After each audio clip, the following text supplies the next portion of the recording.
Assalamualaikum warahmatullahi wabarakatuh. Halo teman-teman, perkenalkan kami dari kelompok 7 mata kuliah Hukum Acara Perdata dengan dosen pengampu Bapak Dr. Nahrawi SH. Kami beranggotakan Mar'atun Sholihah, Muhammad Dayu Nugraha, Ahmad Maulidi Mubarak, dan Amara Tashfia. Kami akan membahas tentang macam-macam bentuk putusan hakim.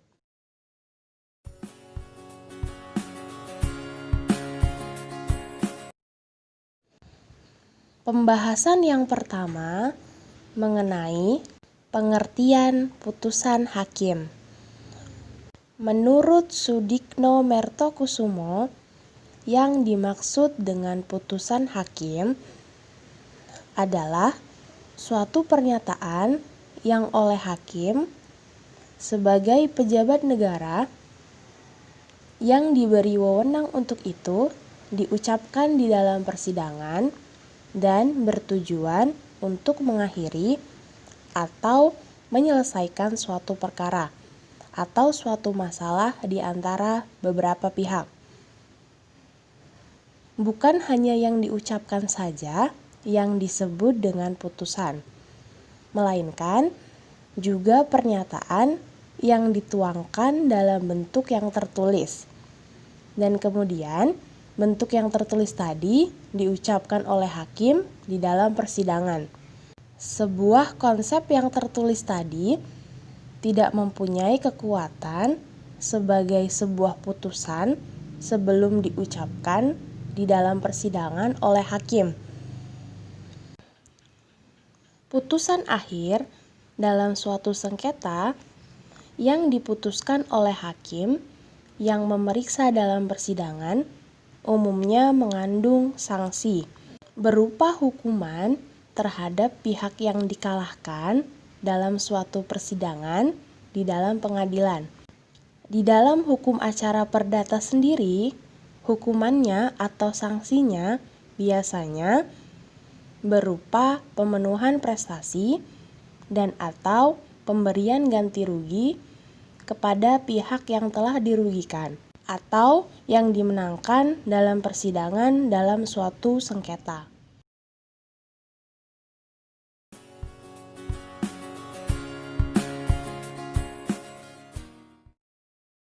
Baiklah teman-teman, saya Muhammad Dayu Nugraha akan melanjutkan presentasi dari saudari Mar'atun Sholihah.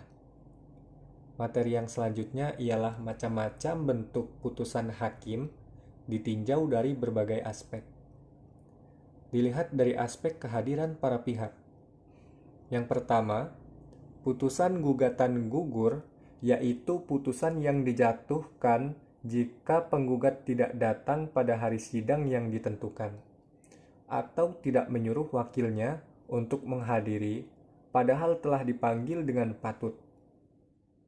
Hakim dapat menjatuhkan putusan, menggugurkan gugatan penggugat, dan penggugat dihukum membayar biaya perkara.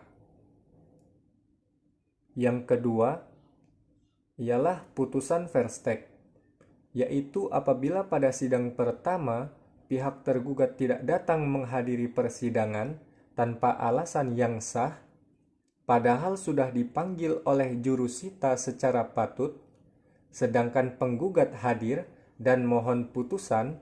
Dengan ini, menurut pasal 125 Herzian Inlands Reglement menegaskan bahwa putusan verstek adalah putusan bahwa gugatan diterima tanpa kehadiran tergugat. Nah, yang terakhir itu adalah putusan kontradiktoir, yaitu putusan akhir ditinjau dari segi kehadiran para pihak pada saat putusan diucapkan. Terdapat dua jenis putusan kontradiktoir ini. Yang pertama, pada saat putusan diucapkan dan para pihak hadir. Yang kedua, pada saat putusan diucapkan, tapi salah satu pihak itu tidak hadir.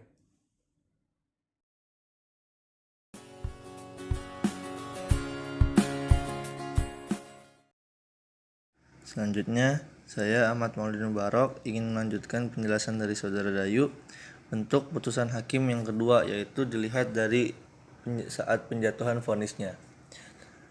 Dilihat dari saat penjatuhan vonisnya itu terbagi menjadi dua. Yang pertama, putusan sela atau disebut juga putusan sementara, atau ada juga yang menyebutnya dengan incidental vonis atau putusan insidental.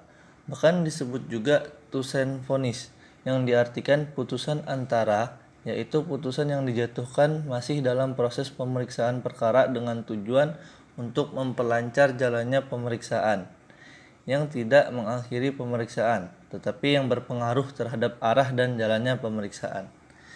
Yang kedua yaitu putusan akhir, end vonis, atau dalam common law sama dengan final judgment, diambil dan dijatuhkan pada saat atau sebagai akhir pemeriksaan perkara pokok.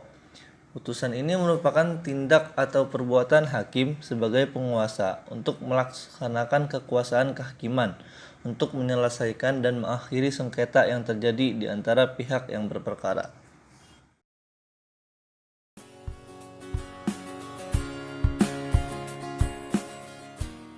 Selanjutnya bentuk putusan hakim yang ketiga, yaitu dilihat dari sifatnya.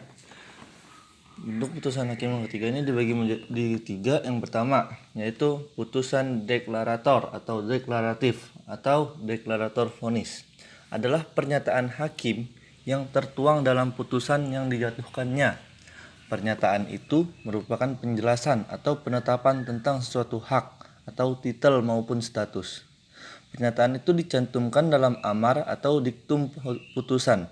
Misalnya, putusan yang menyatakan ikatan perkawinan sah, perjanjian jual beli yang sah, hak pemilikan atas benda yang disengketakan sah atau tidak sah sebagai pemilik penggugat. Penggugat tidak sah sebagai ahli waris atau harta yang diperkarakan adalah harta warisan penggugat yang berasal dari harta peninggalan orang tuanya. Jadi, putusan deklarator berisi pernyataan atau penegasan tentang suatu keadaan atau kedudukan hukum. Selanjutnya, poin kedua dan ketiga akan dilanjutkan oleh teman saya. Putusan konstitutif adalah putusan yang memastikan suatu keadaan hukum, baik yang bersifat meniadakan suatu keadaan hukum maupun yang menimbulkan keadaan hukum baru. Misalnya, putusan perceraian merupakan putusan yang meniadakan keadaan hukum, yakni tidak ada lagi ikatan antara suami dan istri, sehingga putusan itu meniadakan hubungan perkawinan yang ada, dan berbarengan dengan itu timbul keadaan hukum baru kepada suami dan istri sebagai janda dan duda. Sebenarnya hampir tidak ada batas antara putusan deklaratif dengan konstitutif. Misalnya, putusan konstitutif yang menyatakan perjanjian batal. Pada dasarnya, amar yang berisi pembatalan perjanjian adalah bersifat deklaratif, yakni berisi penegasan hubungan hukum atau keadaan yang mengikat para pihak dalam perjanjian. Itu tidak sah, dan oleh karena itu perjanjian itu dinyatakan batal. Putusan kondemnator adalah putusan yang memuat amar yang menghukum salah satu pihak yang berperkara. Putusan yang bersifat kondemnator merupakan bagian yang tidak terpisah dari amar deklaratif atau konstitutif. Oleh karena itu, dapat dikatakan amar kondemnator adalah asesor dengan amar deklarator atau konstitutif. Karena amar tersebut tidak dapat berdiri sendiri tanpa didahului amar deklaratif yang menyatakan bagaimana hubungan hukum di antara para pihak. Sebaliknya, amar yang bersifat deklaratif dapat berdiri sendiri tanpa amar putusan kondemnator. Sebagai contoh, dalam sengketa harta warisan di antara para ahli waris, amar kondemnator yang menghukum tergugat menyerahkan dan melakukan pembagian harta warisan harus didahului amar deklarator yang menyatakan penggugat dan tergugat adalah ahli waris dan objek perkara adalah harta warisan pewaris, serta penguasaan tergugat adalah tanpa hak.